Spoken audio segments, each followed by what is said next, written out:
Welcome to another day in the Matrix.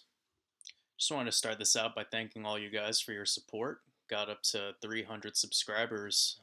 Mentioned that a couple videos ago, and we achieved that pretty quickly. So just wanted to thank you guys.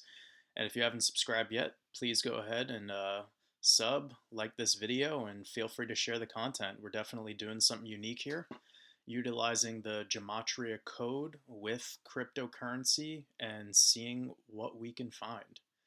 So this was a highly anticipated video. I've gotten probably like 20 or 30 separate emails regarding Cardano.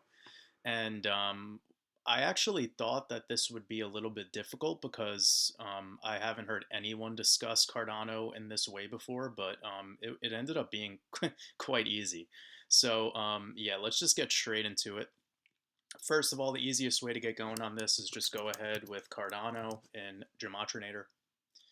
Okay, and the first thing we're getting is 56, right? So anyone who has been following this so far has been seeing the connection between the Jesuits, the Zionist, I won't say it here on YouTube, but basically the socialist takeover of humanity in regards to cryptocurrency being a part of it, with blockchain technology being integrated into the financial system. If you're not aware of any of that, I go over it thoroughly in my mastermind. If you're looking to join the mastermind, please send me an email down in the description box. But with that being said, our main people we have to look at is the Jesuits. So we have the Jesuits, the Vatican, City of London, and then Washington, D.C. And they're all connected. It's not about religion. It's not necessarily all about secret societies. It's just about the origins of how all of this stuff was created, the monetary, financial system, economy, whatever you want to call it. So when I typed in Cardano and I immediately got the 56, I said, oh, okay, I see where this is going. And again, Cardano was named after two people. One would be Girolamo Cardano, and then the other person would be Ada Lovelace, where we get the symbol, or the ticker symbol ADA. So the first thing that's pretty obvious right away is the Society of Jesus 56 and Cardano 56 pure cipher. Then the next one is ADA. And what we're getting is 21, which again, I've covered this in many videos. That's where Jesuit comes in. So, I mean, the Jesuits call themselves the Society of Jesus. We have both of the titles of Cardano being the word Cardano and then Ada, named after Ada Lovelace or Lovelace, right? So this is where it gets a little bit freaky, okay? And this is where, if anyone wants to deny what I'm going over right now, I mean, that's up to you. I understand this is a little bit out there and skepticism is welcome, but let's go to the Cardano Wikipedia page and look at the initial release date.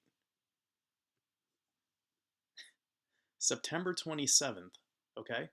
Then go to the Society of Jesus Wikipedia page and you'll see their formation, September 27th.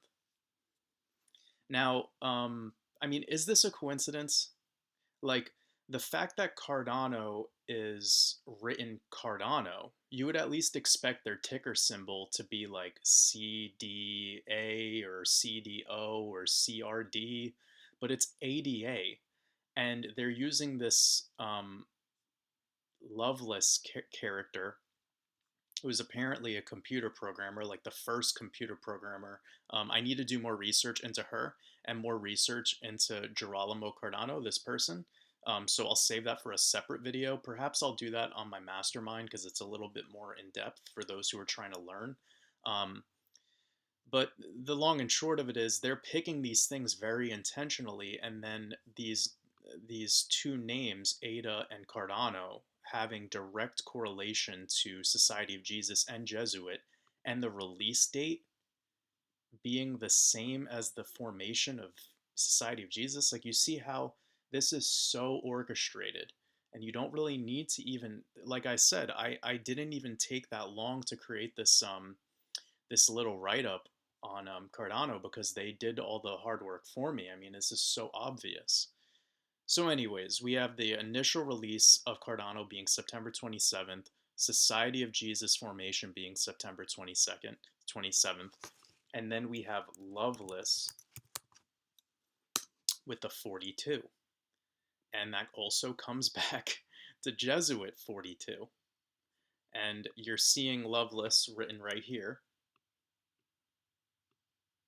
which are the subunits, so fractions of a Cardano token.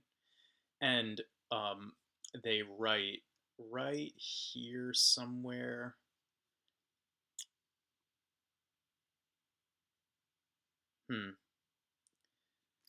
I'll just quickly type it in because right here, sorry. Ada Lovelace right here. So this is who it's about. Who is the Countess of Lovelace? Um, yeah, really, really interesting that it's picked after these two people. And then they have like the Shelley hard fork, the Mary hard fork, Gauguin. Um, yeah, there's just all these names of people. So I'm not going to sit around and talk about Charles Hoskinson because I think that these people are just cover boys. They're just people that are put in front of a company by the New World Order to take the brunt of whatever happens, good or bad. And they're just player characters, kind of like Bill Gates. And speaking of Bill Gates, I only watched one Charles Hoskinson AMA, and in it he was discussing COVID and the implications of how that's turned the whole world around and all this stuff. And then he gets onto this whole like break off rant discussing how people are crazy when they call Bill Gates like a eugenist and like he's trying to kill the world with his shots or whatever. And I was just thinking, like, why are you spending so much time ranting about how great Bill Gates is? Like, and this is where it shows up. He's just another cover boy. Okay, that's all he is. So I don't want to waste my time on Charles Hoskinson. Um, he's just a puppet. The same thing with Brad Garlinghouse. The same thing with all these people that are put in front of the companies. Vitalik Buterin, the same thing. And I wouldn't be surprised if they're all Jesuit puppets um, tied into secret societies, and they're selected to play these roles as the cover boy of these companies because they are part of the fourth industrial revolution, or banking the unbanked in another regard. And that's why this guy's all tied into Africa and all this shit. Talking right here, I was reading a little bit about how they had some things going on in Ethiopia. It's like really, really interesting. I might not have read it here, but I was reading it in another article. So, anyways, I don't want to get off the rails too much, but I did just want to mention those little notes on Hoskinson because he just strikes me as a puppet. So Lovelace with the 42, Jesuit 40. Excuse me, 42. Um, Another thing that I was noticing is, and this is kind of a side note, is the concept of a white paper. And I was doing this, with the 65 and then paper with the 56. So another connection between all of this in terms of blockchain and the 56 or the Society of Jesus. So really quickly, I'm going to get into a price data um, thing that I thought was really interesting.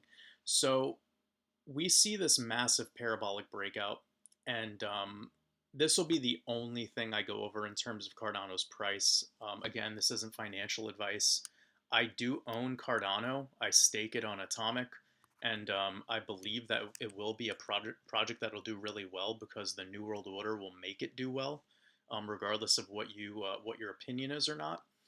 But one thing that I thought was really interesting is if you go to, so you have the all-time high right here sitting around the 27th of February.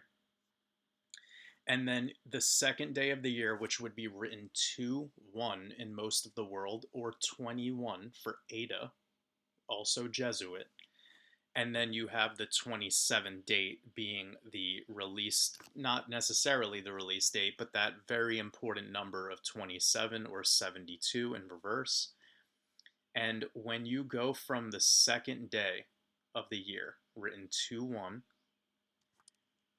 around that price, all the way up to here,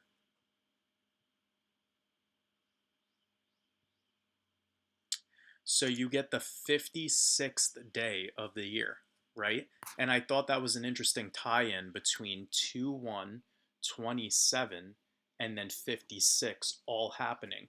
So if you go from the second day of the year, written as 2-1 date, and go 56 days in the future, using Cardano, 56, its most pure cipher, you could have guessed the day that it would hit its new high.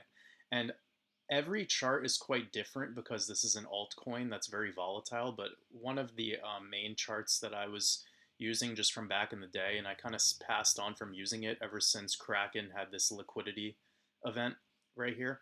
You don't really have to look at that.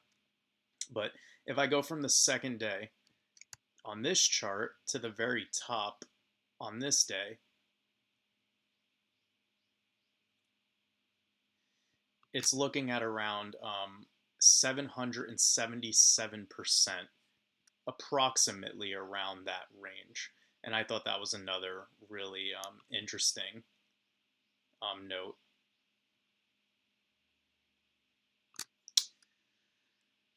I was doing it exact, and it's really hard to get the exact when you have such a parabolic run up. But yeah, essentially, I was getting around that 777, so I thought that was also really interesting.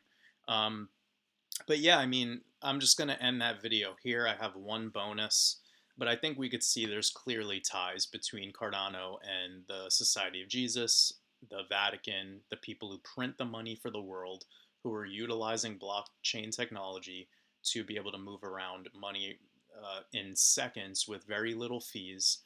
And this is just how they manipulate it all. And the last kind of bonus will be into XRP, because that video that we did yesterday was turned out really well.